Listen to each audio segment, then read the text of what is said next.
What's up, DC Nation? Welcome back to another full story. Pretty much, guys, we're starting a new story, Justice League Origin. And guys, this story actually started in like New 52 with Geoff John's run of Justice League. It was one of the best runs in the New 52. Like, one of my favorites are Justice League and Batman. Those are my favorite of like the New 52 run. Like, the Flash one was solid with Francis Manipal and all the stuff, but it kind of got mediocre toward the end of the run. Green Lanterns was pretty good. The whole Green Lantern and Sinestro teaming up, all the crossovers. There was good stories in the New 52, but there's also some bad ones too. Like, the New 52 pretty much divided fans. Like, it divided DC fans a lot. And a lot of that like pretty much like stemmed from like DC like experimenting with different ideas, like Wonder Woman and Superman being a couple. Like, a lot of people thought, hey, is that a good idea or is that a bad idea? It went back and forth, but with Justice League, this first arc didn't really separate fans. Like, it was a very simple arc. It was the Justice League versus Darkseid, and we see all the origins, how they all meet,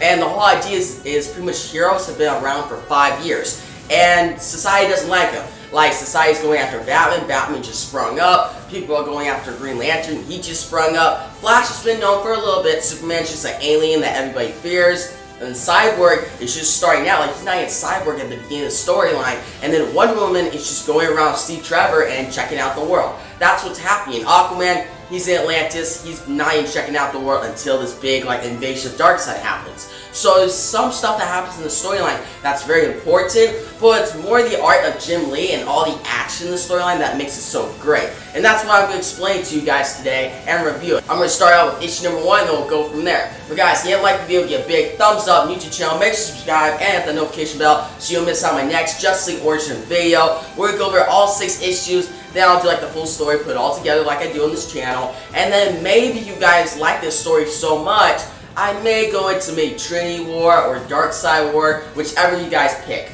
But yeah guys, enough this intro, let's get Justice League Origin, Part 1.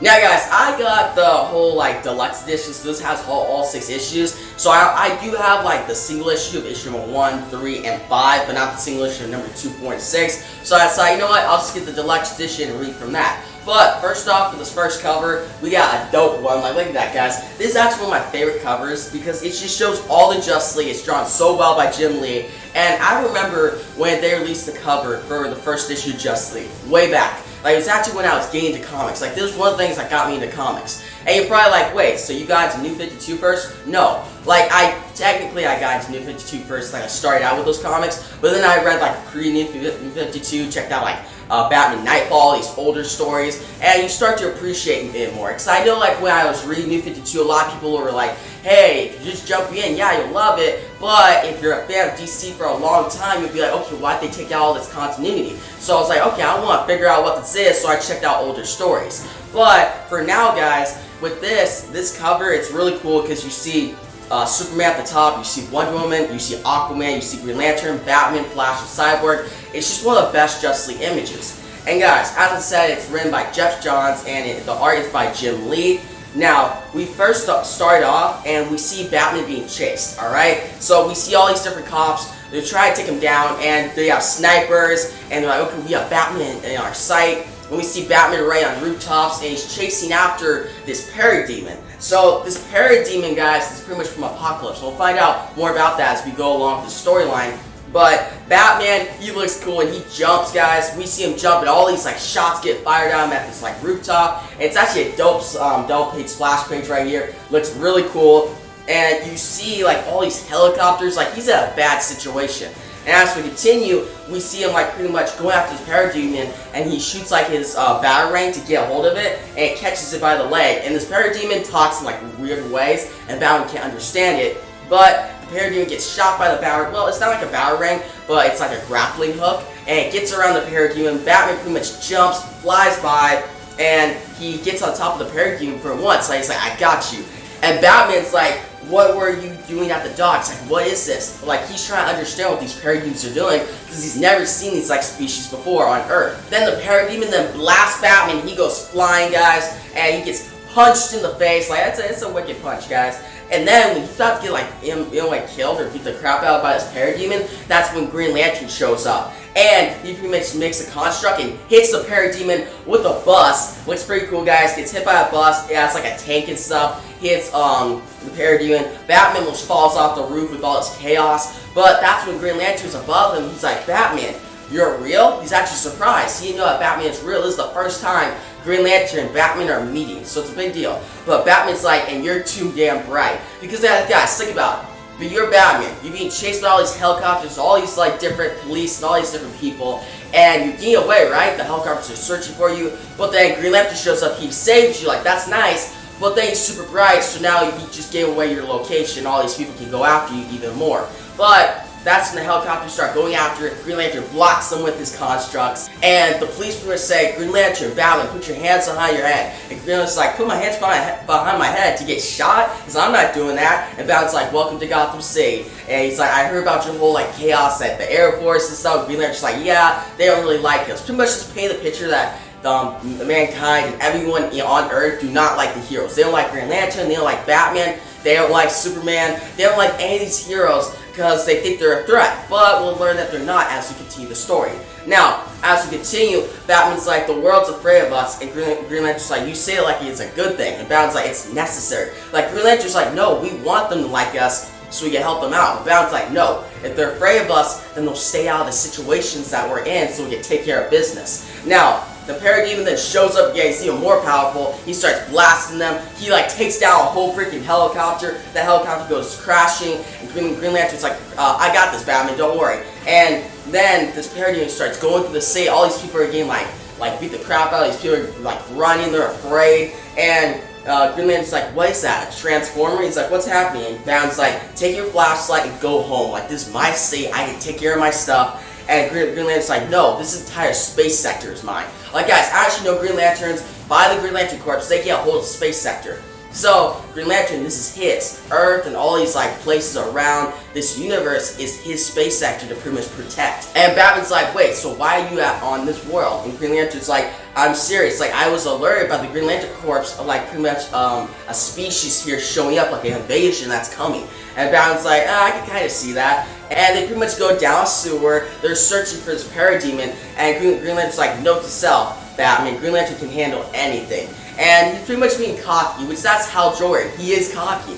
And he's like, what are your powers anyway? Can you fly? And Batman's like, no. He's like, super strength? And Batman's like, no. And Green Lantern's like, hold on a sec, you're not just a guy in a bat costume, are you? You're not just that, right? And Batman is just in silence. And Green Lantern's actually surprised. And Batman then grabs his ring, takes it off Green Lantern.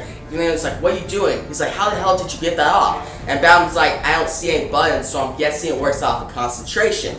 And Batman's like, you weren't concentrating, you were focusing on what my powers are.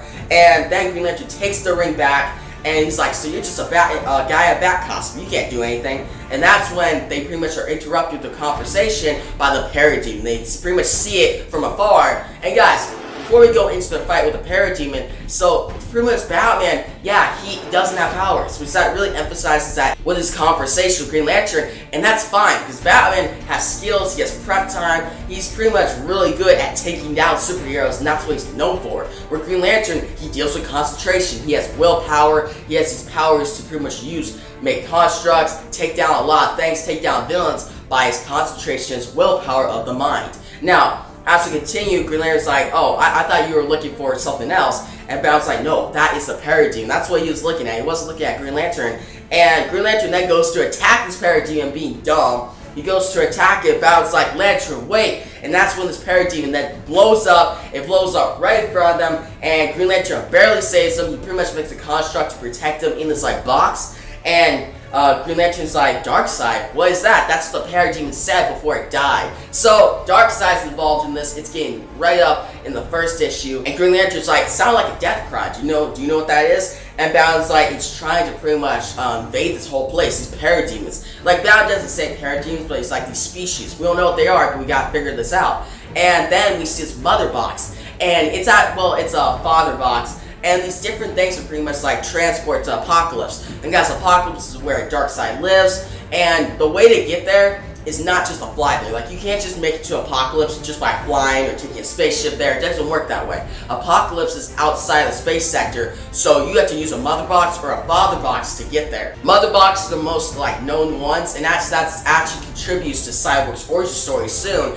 But the mother box can transport you somewhere. It's pretty much like a key to getting into places at Apocalypse. So it's pretty much like that transportation you can use, like fast transportation between the universe. So if you want to get anywhere in the universe, use a mother box. And that's what they find here, and Batman doesn't know what it is. He'll find out more about this stuff later, but he grabs things like, okay, we gotta figure this out. And Green Lantern's like, okay, it won't be a problem for me. And he starts scanning it. And guys, that's when we shift to Victor Stone. And he's at a football game, he's the best one in the field, he's catching the footballs, he's winning the game, and he's going to get sponsorship, right? But when he goes, the coach is like, hey, call your dad, Silas Stone, we can make this happen, you get a big sponsorship, they're all happy. And Victor calls his dad, and he's like, hey, the scouts are here, the coach really wants this to happen, can you make it tonight? Like, you promised, you missed the game, but at least make it for my sponsorship.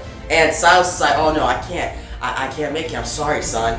And Victor's like, what the heck, you keep missing this stuff. But he's like, okay, whatever. And he then, the coach and all the students, like his like team players, are like, hey, so did you get it? Is your dad coming here? You gonna get like a sponsorship? Like, this could be a big deal for the team. And the coach is like, alright, they're really anxious in here, let's do this. And Victor's like, sorry coach, we'll do it next time. And Victor's like, okay, it's fine, we can do it another time. But the coach is like, really? I've been waiting so long, we're gonna pick somebody else soon. And that's when Victor goes outside and everybody's like, look up in the sky. And you see the Green Lantern ship with Batman in it. And they're flying back by. And Victor's like, huh, that's weird. And what Victor doesn't know is he's going to be joining these superheroes very soon. Now, we then shift, and they're pretty much Green Lantern and Batman are trying to find Superman. And they're thinking, okay, this alien stuff, the parademons, it's alien stuff, so maybe this alien that everybody's afraid of, Superman knows something about it, and we can use his knowledge to take down this whole invasion. And Green Lantern's like, okay, I got it. You stay in this box, you're just a human, you can't take down this whole Superman, I can take him down. Green Lantern walks forward, and all of a sudden, he gets punched in the face, guys. He gets punched in the face, hit far away, like he just got beat up quick. Like, Superman took the dub, he took it down, and you see Batman get up, and Superman's like, I don't handle easy. And he's like, so, what can you do? And you see Superman just like in a pose, Batman's like, oh shit, and they're about to fight. And that's how the issue ends. It says Batman versus Superman next. So, we end the issue on a cool note. We now have Superman and Batman meet each other for the first time.